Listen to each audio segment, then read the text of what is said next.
Oi, gente! No vídeo de hoje nós iremos montar o seu plano de parto, então fica até o final que nesse vídeo faremos a construção desse documento, que é um documento tão importante para vocês.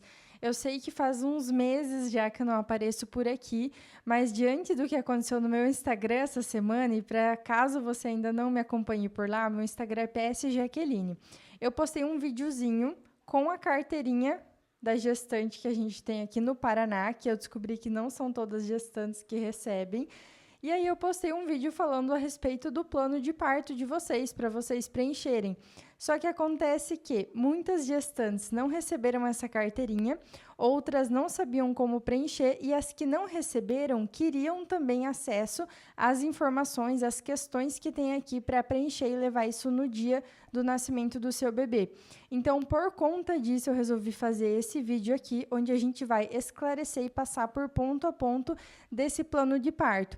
Vocês vão ver que ele é um plano de parto mais conciso, assim, ele tem só alguns pontos, os mais importantes, em relação a esse documento, mas é importante que a gente passe por cada um deles, tá?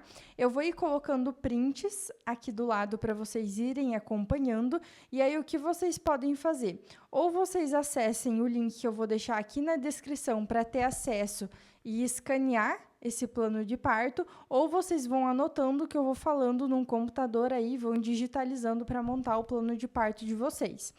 Então, vamos lá, plano de parto. O plano de parto é um documento que poderá registrar suas preferências para o atendimento durante o nascimento do seu bebê. É uma importante ferramenta de comunicação com a equipe que estará lhe assistindo, permitindo o aprimoramento do diálogo durante o internamento. Com ele, você terá a oportunidade de uma experiência mais segura e positiva para o seu parto, bem como para o nascimento do seu bebê. Elabore o seu documento durante a gestação e esclareça suas dúvidas com a equipe de saúde. A partir de agora, eu sou sua equipe de saúde também e vamos tirar as dúvidas a respeito disso. Aqui em cima vai estar escrito nome da gestante, você assina o seu nome. Nome do bebê, embaixo, tá? Nome da gestante, nome do bebê. Já que não tem o nome do bebê ainda, não tem problema, tá? Não tem problema. E aí, nome do acompanhante de preferência da gestante. Então, esse textinho que eu li tá aqui. E isso daqui é o nome dos três. De quem? O seu, do seu bebê e do seu acompanhante de parto, que você vai escolher quem é. Já que precisa ser o pai da criança, não necessariamente. Você tem o direito de escolher quem você quer para ser seu acompanhante de pré-parto, parto e pós-parto. E aí, o restante do documento ele é dividido em 3 etapas aqui. As suas preferências em relação ao nascimento, as suas preferências em relação ali ao pós-parto imediato e as suas preferências em relação aos cuidados com o bebê. Então, a gente vai entrar primeiro em relação às suas preferências de parto, tá? Então, está escrito assim, minhas preferências durante o trabalho de parto. Você vai marcar tudo que você quer que tenha ou não quer que tenha, daí você não marca, tá? Primeiro ponto, liberdade de movimento e escolha da posição do parto, de parto. O que acontece? Algumas maternidades obrigam a mulher a ficar em posição litotômica. E a gente sabe que essa posição nem sempre favorece a saída do bebê. Por quê? Se a gente abre as pernas, digamos que aqui é seu quadril, aqui estão seus joelhos, tá? Quando você abre as pernas, você faz isso daqui com o teu quadril. Quando você aproxima teus joelhos, faz isso daqui com a tua pelve. Facilita a saída do bebê. Então, esse é só um exemplo. Só que o que acontece? Como fica mais prático para a equipe visualizar e acompanhar uma mulher deitada na posição litotômica, que eu vou deixar prints aqui para vocês, acaba que é a posição onde a mulher é orientada a ficar. Mas você tem liberdade de movimento e escolha de posição. Já que, como eu vou saber a posição? Você precisa ouvir o seu corpo e pesquisar sobre as posições antes do dia do trabalho de parto. E a questão da movimentação é livre deambulação, principalmente na primeira etapa ali do trabalho de parto, que é o período de dilatação. É importante que você deambule para que esse caminhar vá ajudando a encaixar o bebê na pelve e também que a gravidade atue direcionando esse bebê, né, por conta da gravidade, em direção ao canal de parto também. Então, será que é importante? Meu Deus, é importante demais. Marcaria X, tá? Se fosse o meu plano de parto. Próximo item ainda das suas preferências, tá? Vou marcar como se fosse eu. liberdade para me alimentar e hidratar. O que acontece? Algumas maternidades um pouco desatualizadas ainda, quando a mulher dá entrada no trabalho de parto, pegam veia para hidratar a mulher. Só que o ideal é que ela tome água e coma, tá? Então, enfim, aqui está dizendo em relação a isso, ter liberdade para se alimentar quantas vezes você quiser durante esse processo de trabalho de parto, porque a gente sabe que é um momento em que vai exigir, sim, muito autocontrole e força de ti. Isso vai vir do descanso, isso vai vir de técnicas de relaxamento e isso vai vir de alimentação, tá? Isso acontecia e começou uma discussão em torno disso, porque antigamente as mulheres davam entrada na maternidade, eles pegavam veia e iam hidratando a mulher por veia, até para caso tenha que converter numa cesariana para essa mulher estar de jejum. Hoje a gente sabe que tem muito mais benefício essa mulher se alimentar e tomar água durante o trabalho de parto dela. Terceiro ponto das suas preferências, diminuição das luzes. Isso é algo também interessante de marcar. Por quê? Porque a gente sabe que quando a luz está mais amena, quando não é essa luz branca, isso ajuda no relaxamento, na sensação de conforto para essa mulher e atua também ajudando a diminuir a dor e o controle, aumenta o controle dessa mulher durante o trabalho de parto. Próximo ponto, que seria o quarto. Aguardar o rompimento natural da bolsa. Algumas maternidades, ou às vezes isso é até indicado, tá? Usado como um método indicado para ajudar a acelerar o processo de parto. Só que quando o parto está acontecendo de maneira fisiológica, não tem por que romper a bolsa, porque inclusive um bebê pode nascer sem o rompimento de bolsa, que a gente chama de bebê empelicado. Então aqui está dizendo aguardar o rompimento natural da bolsa. É o ideal, tá? Porque às vezes a gente rompe sem uma indicação clínica, porque existem casos em que tem indicação clínica. Mas quando a gente rompe sem ter uma indicação clínica, por exemplo, isso pode mal posicionar o bebê e o que era para ajudar acaba arrastando ainda mais o trabalho de parto. Então aqui vocês podem aguardar o momento natural do rompimento da bolsa. Próximo item, não realizar episiotomia. A episiotomia é o corte na abertura do canal vaginal. Por que que não deve ser usado, né? Que aqui está escrito, não realize. Por que que não deve ser usado? Hoje a gente sabe que as evidências têm sido a favor de uma não intervenção e de um processo fisiológico e natural, respeitando o tempo da mulher e do bebê, tá? Isso varia muito de mulher para mulher e de bebê para bebê. Então, a ideia hoje é que a gente não amplie esse canal de parto, porque se a mulher só for respeitada e se sentir segura, o corpo dela vai ser capaz de sofrer as alterações fisiológicas que ele precisa para ampliar e fazer essa passagem do bebê de maneira adequada. Então, não precisa cortar a sua vagina. Próximo ponto, mínimo de exames de toque vaginal necessário. Qual que é a questão aqui? Tem muitas maternidades que querem ficar tocando a mulher para ver dilatação, e eu sei que o toque não é só para ver dilatação, tá? Mas querem ficar tocando a mulher para ver dilatação toda hora. Isso pode ser prejudicial por várias questões. Por exemplo, se tem alguma coisa ali na vagina dessa mulher, pode levar lá para o bebê. Então, isso pode gerar mais casos de infecção durante ali o processo do desfecho do trabalho de parto, o pós-parto também. Pode dar edema de colo, de ficar cutucando. Além disso, pode atrapalhar o psicológico dessa mulher, porque às vezes foi tocado há 1 hora atrás e ainda está na mesma dilatação. E aí ela tem a falsa sensação de que esse trabalho de parto não está evoluindo. Então, aqui está, mínimo de exames de toque vaginal necessário. Já que, como saber o mínimo? Se vocês quiserem, eu faço uma aula para vocês falando exatamente só sobre o exame do toque, tá? De quanto em quanto tempo, quando você pode recusar e tudo mais. Próximo ponto ainda dessa etapa sobre as suas preferências. Administração de medicamento com o meu esclarecimento e aprovação.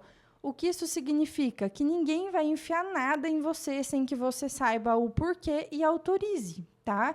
É comum também, gente, eu sei que eu tô falando que é muito comum em tais maternidades, e não tô citando nada, né? Nenhum hospital em específico, porque ia ser desagradável, né? Deselegante eu citar e nomear os hospitais que fazem isso. Mas se vocês conversarem com mulheres aí da região de vocês, vocês vão ver que são práticas que acontecem. E por acontecer, e por a gente hoje saber que quanto menos intervenção, melhor, mais benéfico para essa mulher e para esse bebê, é por isso que está nesse plano de parto. Então, a questão da administração do medicamento é só se precisar e se você autorizar. Não sair, olha, eu tive que vir aplicar aqui um remedinho. Você nem sabe para que é esse remédio, os profissionais nem sabem se você autoriza ou não, tá? Então, é por isso que tem essa pergunta aqui.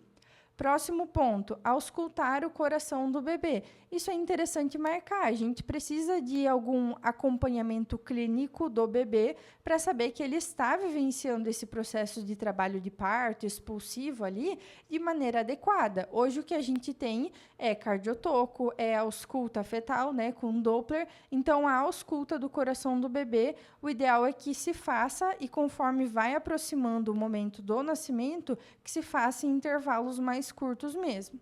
Próximo ponto, uso de métodos para alívio da dor. E aí a gente tem descrito aqui vários, tá, gente? Massagem, chuveiro, relaxamento com bola, respiração profunda, anestesia e outros. Aqui entra toda a parte de métodos farmacológicos e não farmacológicos para alívio da dor. É interessante marcar? Jesus, demais, né? Porque tudo que tiver disponível para te auxiliar nesse controle de dor é melhor para você, é melhor para o bebê, é melhor para a vivência desse momento. Isso também gera uma aula inteira, tá? Porque a gente tem mais de 10 métodos não farmacológicos para alívio da dor e tem também os farmacológicos. Então, se vocês quiserem uma aula sobre isso, deixa nos comentários também. E agora, gente, a gente encerrou essa parte aqui, ó. Eu só falei das minhas preferências, né, que seriam as de vocês, em relação ao nascimento. Agora, a gente vem aqui, ó, que seria para o pós-parto imediato. Minhas preferências após o nascimento. Tem 3 itens. E vocês vão ver que esses 3 itens fazem relação com a hora dourada. A hora dourada, gente, tem esses 3 elementos que eu vou ler agora. Primeiro, então, que vocês podem marcar, realizar contato pele a pele com o bebê. Isso tem N benefícios já comprovados cientificamente, tanto para a mãe quanto para o bebê. Então, contato pele a pele. Segundo ponto, aguardar o cordão parar de pulsar para cortar.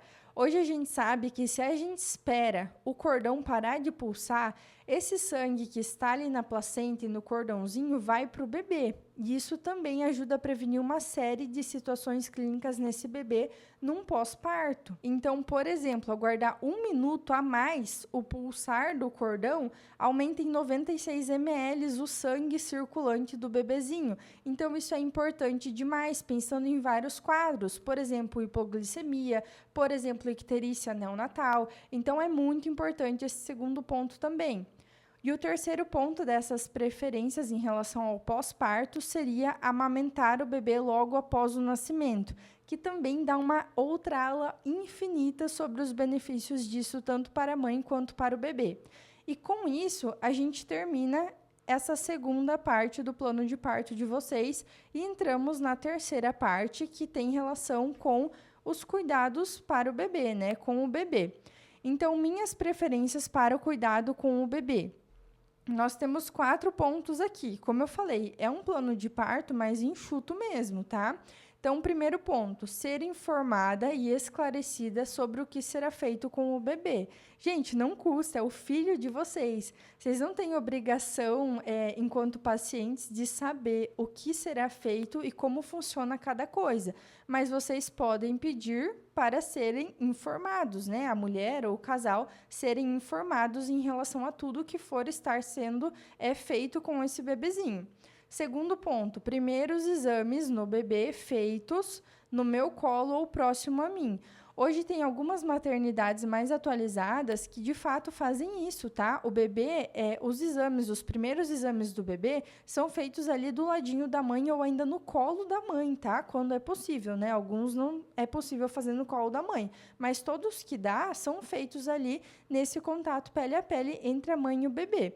Então, vocês podem escolher isso também. Terceiro ponto, que o acompanhante permaneça junto ao bebê. Gente, quando eu atendo como doula, o que a gente faz?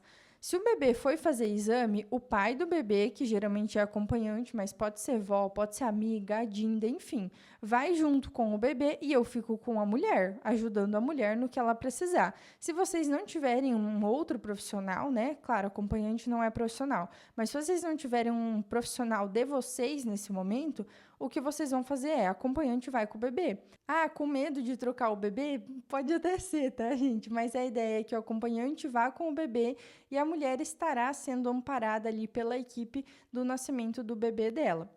E o quarto passo seria, o quarto ponto, participar do primeiro banho do bebê. Isso é extremamente importante, não só para aprender, mas para garantir que esse bebê vai ser respeitado. Mas que absurdo, gente. É sério, gente, é sério, tá? Tem história de tudo, em tudo quanto é lugar que vocês imaginam. E aí, com isso, acabam as preferências em relação ao bebê. E aí tem algumas partezinhas aqui para preencher também.